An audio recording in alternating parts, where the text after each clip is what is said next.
Hey guys, what's up? I'm back with another video. I am here in the garage with my cousin's 93 Accord cb7. He just blew the motor in it going to a car meet with me about a month and a half ago. He looks like he connecting rod gave up on him. Let me actually show you real quick. So looking at the motor, it's not top dead center, but these two guys move together in sync, and this one as well as this one move in sync. As you can tell, he's about halfway down the cylinder wall and he is much farther down, so it looks like that cylinder gave up on him. So we're not rebuilding this block, we don't have time.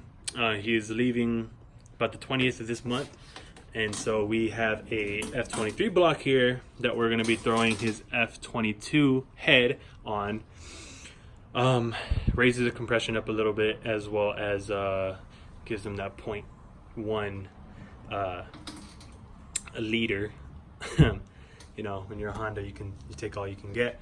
But it's fun. It's our first time doing it. I think his AC is done too, but I haven't messed with AC compressors, so I wouldn't know. But it looks done to me. This thing looks like it's not really connected to anything.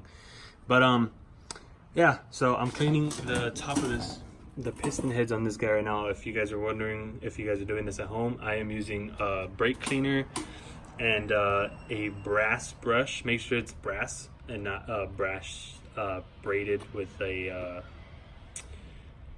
metal, with steel. Make sure it's 100% brass. It's not going into the cylinder I started. It's not messing up the piston in any way, at least. So we should be good. I started on that guy too, but then I moved over him. It's about 5 minutes of brushing and brake cleaner.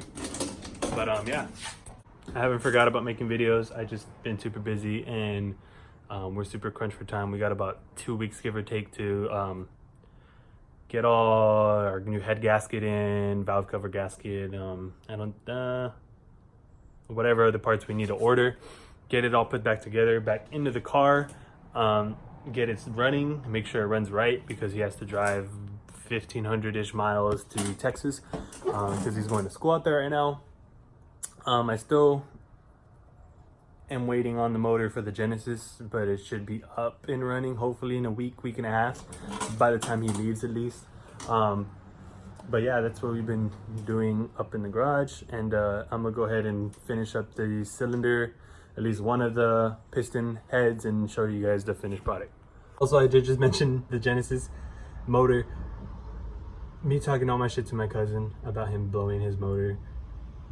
I had done spun a bearing about 2 weeks later, down in Mexico.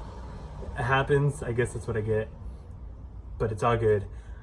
I do have an O2 housing downpipe, test pipes for it, sitting in my room, or in the garage somewhere, and a heater hose kit. I do want to get retuned. I want to get retuned on a Haltech by Kia Hyundai Auto Racing. Kia Hyundai Auto Racing, long name. Just to have that extra failsafe on the car. If anything ever does go wrong, it just shuts the car off immediately and will most likely save the motor and any future incidences.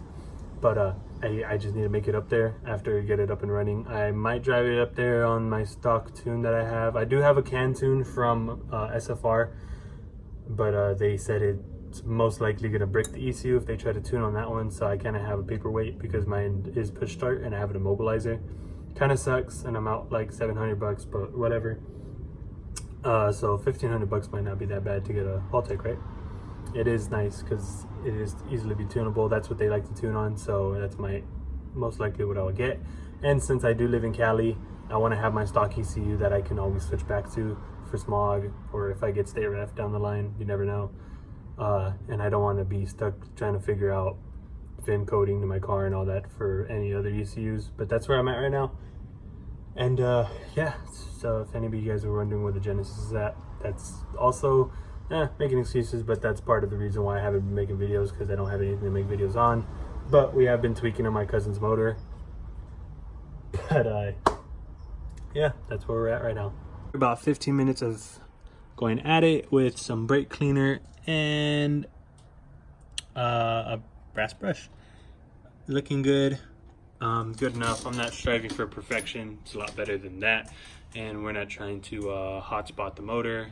So we just want to get all the carbon off as much as possible. So now I'm gonna start going on that one, and then do the crank, move the crank so they move down and the other ones do move up. And I don't know if I should tape these off or not, but I'm just doing it so I don't have to mess with getting carbon on the cylinder walls and scratching them up any more than I have to. But yeah, let me just finish all the rest of these and then I'll get back to you guys. End result looks a lot better. Yeah, just getting closer and closer to getting this guy back on the road. Dirty ass. But yeah, it is scored, not scored, but there's some areas. Let me see if I can find one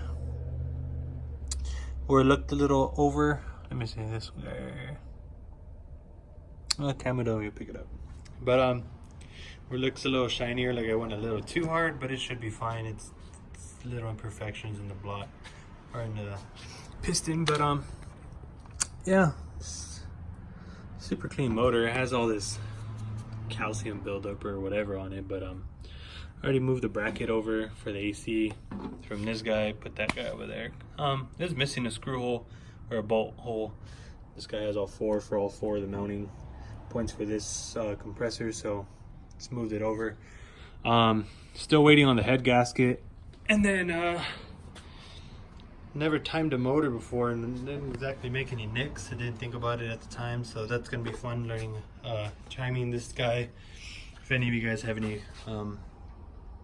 questions or any suggestions, this is the head we're working with.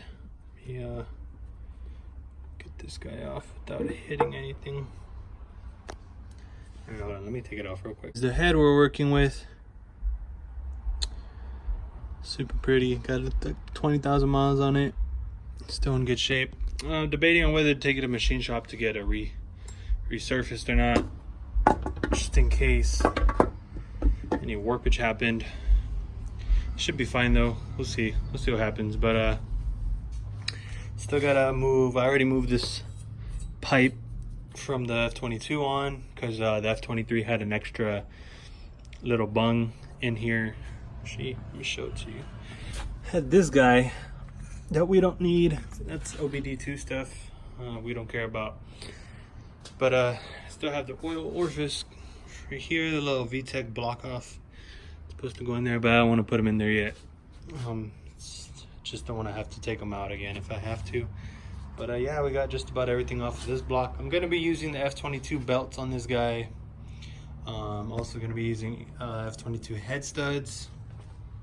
But if you guys are doing this, make sure you use new head studs. Don't use the old ones because these guys stretch. The threads stretch when you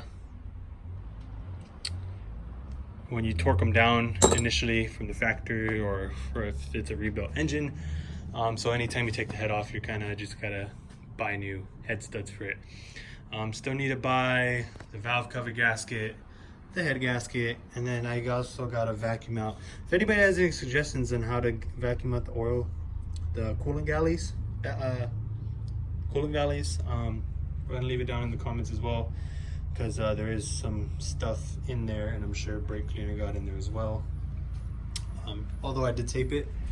But yeah, guys, that's gonna be about it for today, and expect more videos soon. See ya. Also, one more thing. I just bought this guy at AutoZone. It is the oil pressure switch. The original one that came in the F22, that guy there, it's a lot smaller than this one. This is obviously an aftermarket one, or OE one. This is the F23 one, and they look pretty much the same. I don't know if they're the same part number exactly, or if they'll register the same in the car.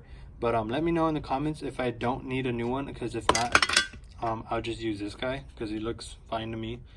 The other one in the truck is a little grimy and I don't want to use it. But if I don't need this guy, then let me know if I could just use the F23 one and then just put the oil orifice in its hole and then run it with the F23 oil pressure switch. But yeah, let me know, guys.